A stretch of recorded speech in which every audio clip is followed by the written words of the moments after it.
چې کوم دربار له الله شان او مرتبه دا ورکړې ده چې هغه مبارک په خپله باندې فرمایي د مدینې منورې جانان چې هر یو انسان سره یو پیدایشي قرین او جن شته،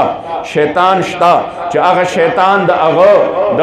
دوکه کولو کوشش کوي. صحابه کرام تپوس کوي قربان یا رسول الله هغه تاسو سره هم شته دی؟ جانان مبارک ورته فرمایي او ما سره هم شته. گویا که د صحابه کرامو د دې تپوس کولو نه د صحابه کرامو عقیده واضح کیږي چې صحابه او حضور د خپل ځانونو غوندې نه دی ګڼلې، حضور مبارک عام بشر نه دی ګڼلې، ورنه چې حضور فرمایل چې هر انسان سره شته، نو حضور خو د انسانیت او د بشریت په جامه کې دنیا ته راغلی دی. الله بشر او انسان پیدا کړی دی. هغې به ویلو چې حضور فرمایل چې دا مبارک فرمایل چې هر انسان سره شته. نن زمانې چې کوم دی یو خیرن راپاسي دومره مازغه وي دومره او هغه راپاسي او د منبر د پاسه کینی او د منبر د پاسه چې کوم دی بیا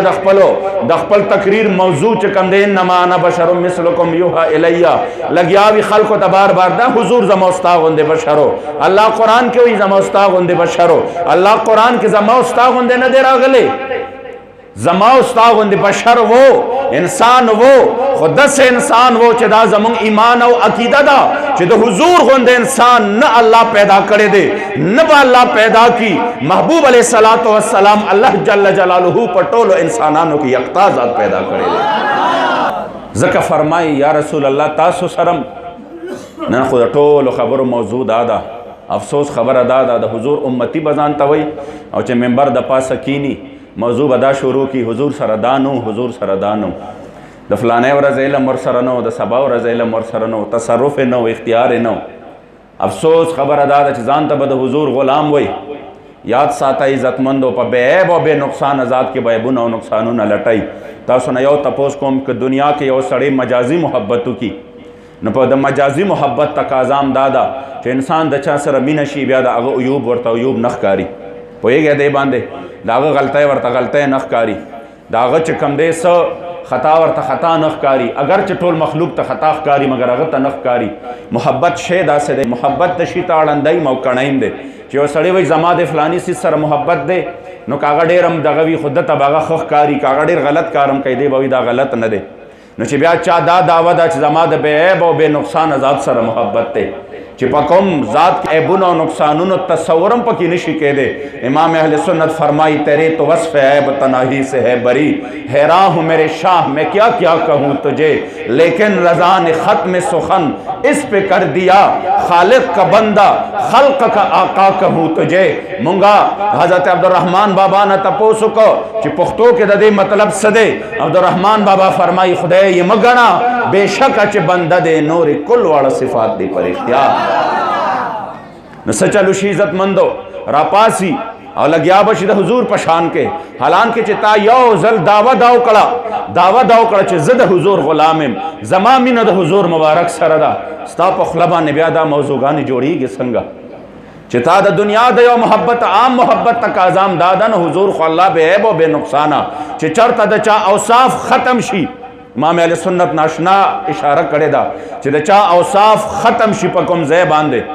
یو انسان لا اللہ ډیر صفتونه ورکړي دي. مونږ وایو فلانه ډیر لوی علم خاوند دی، نو آخر د علم خو به چې کم دی مونږ ته خو به یو انتها معلومه چې دته بخاری یاد دی، دته مسلم یاد دی، دته دا یاد دی، دته دا یاد دی، دته 2 لکه حدیث یاد دی، دته 6 لکه حدیث یاد دی. د دومره چې کم دی دا هر څه یو انتها به توجه غواړم ستاسو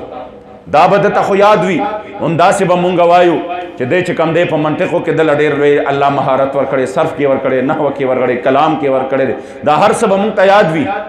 آخر به مونږ ووایو چې بس دومره دی د دې نه سیوا نه دی. مګر چې د چا دا عیبونه گویا که هغه مبارک فرمایي چې د چا دا اوصاف ختم شي وي دا هم یو عیب دی چې د دې نه پس پکې بل وصف نشته. یو سړی سخي دی نو د ورځې څومره سخا کوي، کروڑ ورکوي، 10 کروڑه ورکوي، ارب ورکوي، خرب ورکوي. آخر به یو انتها خو یې که نه مونږ وایي دی دومره ورکوي بس دی د ورځې 1 خرب روپۍ ورکوي د دې نه سیوا نه ورکوي. نو بس دا هم د هغه د اوصافو انتها شوه. مگر امام اهل سنت فرمای قربان شم یا رسول الله ستا د اوصافونه که دا عالم شپه ورځې لګیا وي بیانې کی مگر چې کوم اوصاف الله تعالی درکړي دي د هغې اوصافو د بیانولو توان او طاقت هېڅ څوک نه لري. ستا خو الله پاک دا اوصاف دومره درکړي دي چې دا اوصاف دې هم د نه ختمېدونکي دي. نه ختمیدونکي دي. بیا به یو خیرن را پاسیو کې بني د حضور په شان کې به خبرې شروع کی. د حضور علیہ السلام بے عیب و بے نقصان ذات کې عبدالرحمن بابا فیصلہ کړی دا، فرمائی چیبونه څوک د یار په مخ کې ګوري، چیبونه څوک د یار په مخ کې ګوري، آینه نا صفا د صفا نه ده. بیا مسله شته د دننه، مسله شته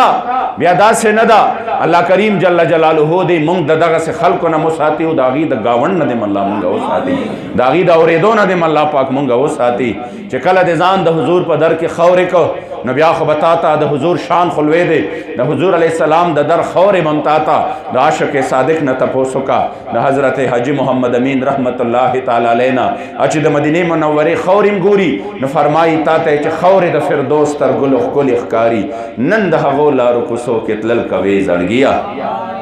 او په اوسېدو د مدینه منورې زړګیا ډېر ملامت شوې چې ژوندې ګرځې نمرې زړګیا په اوښ کو ګرمو خو جانان پسې تا هر ځای جړل دلته پکار دی ګرمې وینې که لرې زړګیا او عرش نه چې پورته تا منله د محبوب درشله نن د هغې درشل په خوا کې جړېدې زړګیا او ستا ډېر زیبا محبوب چې ډېر منځونه کړي پکې نن خو هغې محراب کې سر په سجدوې زړګیا محبوب لغواړه وسیله د محبت په کمال رو رو ناتونه به جانان تا او روی زړګیا او چرته گلزار د وصل چرته محمد امین خوار ازلی برخی دی دا کل نظاره زړګیا ذکر عزتمندو صحابی رسول تپوس کئی جانان مبارک و تفرمائی آو ما سرم شتدے مگر فرق دادے چھ ولیکن اللہ اعاننی علیہ فاسلم فلا یأمرنی الا بخیر وی اللہ کریم جل جلالہو پہ مال طاقت را کڑے دے فاسلم بیا دو معنی شوی دی یاد آچ ماتا تسلیم شوی دی نو ماتا د بدے امر نشی کولے د بدے حکم ماتا نشی کولے د بدے طرف تما نشی بوتلے آیا دوے مدا چی پا ما باندے چی کم دے ایمان راوڑے دے پو یہ کہتے باندے فلا یامرنی اللہ بخیر کہ کئیم راتا کہ خبرہ کئیم نو پا خیر خبرہ کئی ماتا چی کم دے دا شر خبرہ چری نشی کولے